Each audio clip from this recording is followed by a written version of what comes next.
Just woke up. Does that thing still work? Doesn't matter. Doesn't matter. We could do a whole show with the mic off. I bet you can. I bet we can. We can do a silent show, like the silent movies. Let's do a show that the mic is completely off and see how many likes we get. I bet we get the same amount of likes. Solid. Don't cut your lip on that mug there. It's looking a little hazardous. Yeah.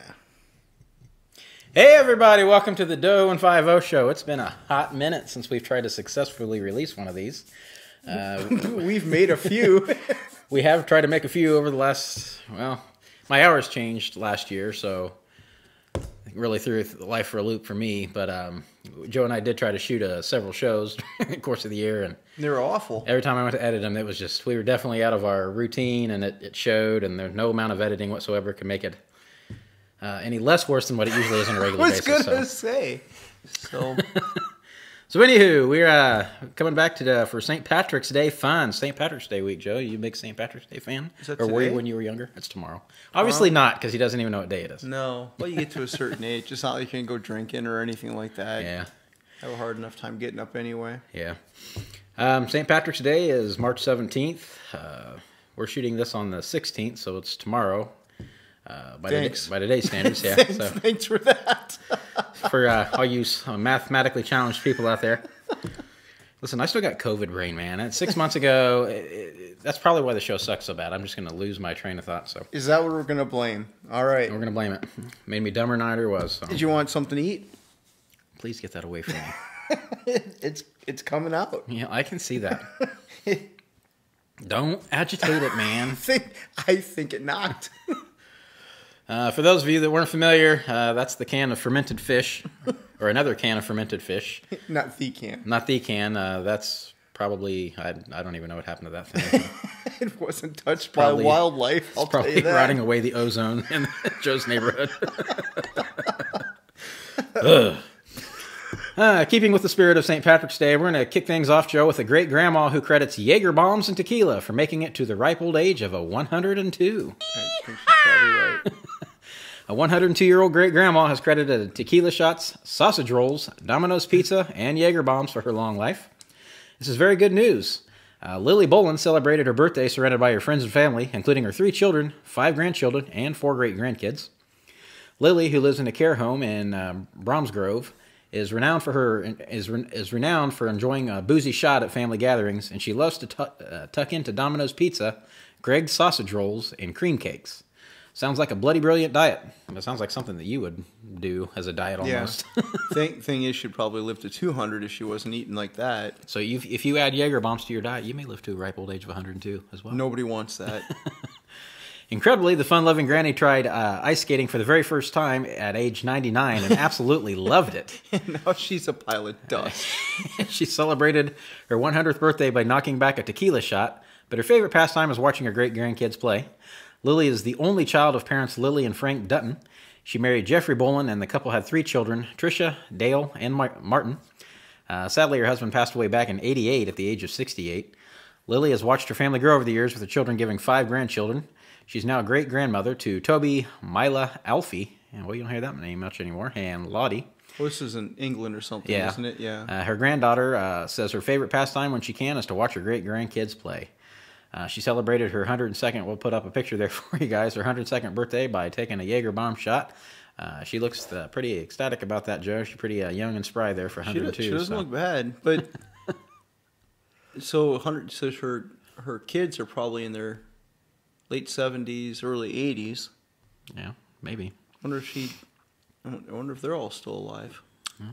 Sounds like most of the family was there to celebrate with her, so good for her. She's living to her 102 with a very piss-poor diet. So all you fad diet people out there, police find bag with 44 stolen diamonds up a man's anus during a routine traffic stop. They weren't his. 23-year-old Eusebio Padilla had been pulled over by officers for reportedly riding a motorcycle without a license plate. After he was placed in handcuffs during the traffic stop, Mr. Padilla was observed removing a baggie from his butt crack and placing it onto the ground. After examining this baggie, Officer Daniel DeGraff discovered it contained almost 4 dozen. Who checked it out? Who said, hey, let's take a look at that? Well, Officer Daniel DeGraff thought it was a good idea. He discovered it contained almost 4 dozen small diamonds. As reported by the Albuquerque Journal, Mr. Padilla admitted to Officer DeGraff that it was likely the diamonds that had been stolen and explained that he had obtained them from a relative who usually has stolen items on him. Mr. Padilla also admitted that he had intended to sell the precious stones for drugs. Police also found a knife on his person during the traffic stop. Was that in his butt, too? It doesn't say where the knife came from. So how did he decide what he was hiding in his ass? Just the diamonds. Just the diamonds. He was booked into the... His diamonds aren't soft either. Yeah, I can't imagine that. Even in the bag, I can't imagine that felt too good. So, he has been booked into the Metropolitan Detention Center and faces multiple charges, including tampering with evidence and receiving stolen property, as well as some minor traffic violations. But so, how would you like to buy those diamonds on the black market? Look, the best I could do is maybe a $19 Fortnite card. I'll even throw in he got Travis pulled over Scott and he pulls them out. All right, do we have a deal? I mean, he didn't. Says he just reached down his pants and pulled them out. So I don't know if he did it maybe when he thought the cops weren't paying attention. Why wouldn't he just leave them there? Weren't they in the safest place right there? Well, if he goes to jail, then he's getting strip searched, and they're going to be found one way or the other. So everybody gets searched up their asshole? It depends on probably the department's policy and whether or not an officer requests it. So he had a chance. Not, so maybe. He just went and pulled them Listen, out. It's Mexico, man. They probably give you a really rough treatment there, I'm guessing. I don't know. That was the politically correct way of saying that. Yeah. So they must have checked, because now I'm wondering if there's more. This is like a Cracker Jack box. What else do we got in here? I don't know, man. I don't know. It probably wasn't even. I'm surprised he didn't say it wasn't his butthole. That's not mine. Speaking of weird things, Florida man says he was high and happy during a DUI traffic stop. In Tampa, 51-year-old Florida man told authorities he was high and happy after he was stopped for reckless driving Wednesday morning. Deputies said Theodore John Evans, age 51 of Jupiter, Florida, was stopped after multiple callers reported a Toyota RAV4 running red lights, passing in no passing zones, and not staying within the lanes. Deputies said Evans' eyes were bloodshot and watery, and a release said Evans behaved erratically. I'm just gonna say they just said, "Well, forget it. You seem happy. You have a good day." He was speaking quickly and in a nonsensical manner about how high and happy he was. Yeah, just a day, but that's all, folks. He was due to the use of his vape pen. Marijuana candies, a glass pipe, and a vape pen were found in his Toyota. He was booked into jail Wednesday afternoon, where his bond was set at $2,500. He was released Thursday, according to the Monroe County records. He faces 1 count of DUI, unlawful blood alcohol, DUI, influence of alcohol or drugs. Whenever you say they pulled it out, I mean, look at his picture, his book and photo. I'm always assuming they're pulling it out of someplace else. He didn't look happy there though. No, well, he looked a little spooked or something. I don't know. He looked like something was found someplace. Yeah, he else. looked like somebody. He probably got the strip search. And that's when they took the picture. Florida man jumps on womanhood, tries to steal a semi on I-75. Look at that handsome fella. He jumped on woman's hood? Mm-hmm. Okay. Florida Highway Patrol's arrested a Newport Richie man who they say jumped on a woman's hood while armed with a gun on Interstate 75 on Wednesday night, then tried to steal a tractor trailer whose driver had stopped to help. The bizarre situation started at about 9:45 p.m. Wednesday after troopers were called to the southbound lanes of I-75 near the 234 mile post. Troopers said Dale Patrick Ferris, age 43, had stopped on the interstate for reasons they still don't understand. The vehicle he was in was a black 2018 GMC Sierra, did not have its lights on. Soon after, a 2019 Subaru Sport utility vehicle, driven by a 33-year-old woman from Wellington, hit the Sierra. Ferris would then walk into the path of the 2020 Hyundai, which was driven by a 42-year-old woman from Cape Coral. She stopped the SUV so she wouldn't hit Ferris. Ferris then pulled out a handgun and climbed onto the Hyundai's hood. A passing vehicle distracted him, and the driver of the Hyundai was able to speed away successfully. Moments later, the driver of the tractor trailer, a 62-year-old man from North Fort Myers, stopped and got out of his vehicle to help with the situation. Ferris then climbed into the semi and tried to steal it, but he was unable to get it going because he couldn't place it into gear or release the air brakes. Guess he didn't have a CDL. I wouldn't either, but I wouldn't also try to steal one then. Ferris was arrested on charges of aggravated assault with a deadly weapon, carjacking, armed carjacking, improper exhibition of a firearm, and discharging a firearm in public.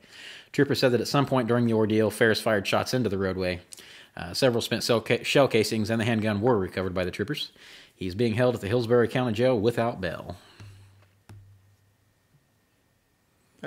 I guess if you're going to steal a car, you should probably know how to drive it, or a truck, or I'm confused. When he jumped up on the hood, it seems if my car is on and you jump on my hood, it seems like if I start suddenly that he'll have a hard time staying on. But all right, so we're going to do things a little differently than we have in the past. Usually our shows ran anywhere from, probably 45 minutes to an hour. Days. They took days sometimes. We're going to try and do things a little differently this time. We're going to release episodes probably in the 10 to 15 minute range, maybe multiple times a week throughout the week, depending on how many stories we have. So we're going to do one more story for you and cut this show done, Joe, probably around the 15-minute mark. So PETA, Joe's favorite organization, calls for Britain's oldest pub to be renamed and have an all-vegan menu.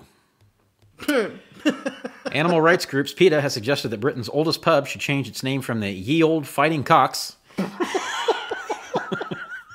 You know, no matter how old you get, you just never stop being immature. That just makes me laugh. And move to an all-vegan menu. The proposal came days after pub landlord Cristo Tafali, age 53, announced he was leaving the 1,300-year-old boozer. Holy crap. Oh, he's old. Due to financial difficulties brought on by the pandemic. And the charity has even suggested some potential new names. Ye Old Fighting Cocks parent company is currently looking for a new landlord after Mr. Tafali took to social media to tell people he's been left heartbroken, but took the opportunity to express his gratitude for playing a small part in its history. Now, PETA, People for the Ethical Treatment of Animals, is seizing the moment to demand a 21st century revamp of the pub, which dates back to 793 AD and once hosted Oliver Cromwell. Activists say the pub's name calls to mind the violence and cruelty of a hideous blood sport that has been outlawed in the UK for more than a century. That's not the way I took it, but I don't know. I was going in a whole other direction, but okay. PETA has suggested the pub be renamed the Happy Hens, Ye Old Clever Cocks, or the Cheery Chooks. How about the Happy Cocks? Campaigners are also demanding the pub, which served the classic British grub, adopt a fully plant-based menu. The open letter, penned by PETA's vegan chief, Don Carr, calls on the pub company Mitchells and Butlers to bring the pub into the 21st century. But local punters have ridiculed the proposals for undermining the boozer's history.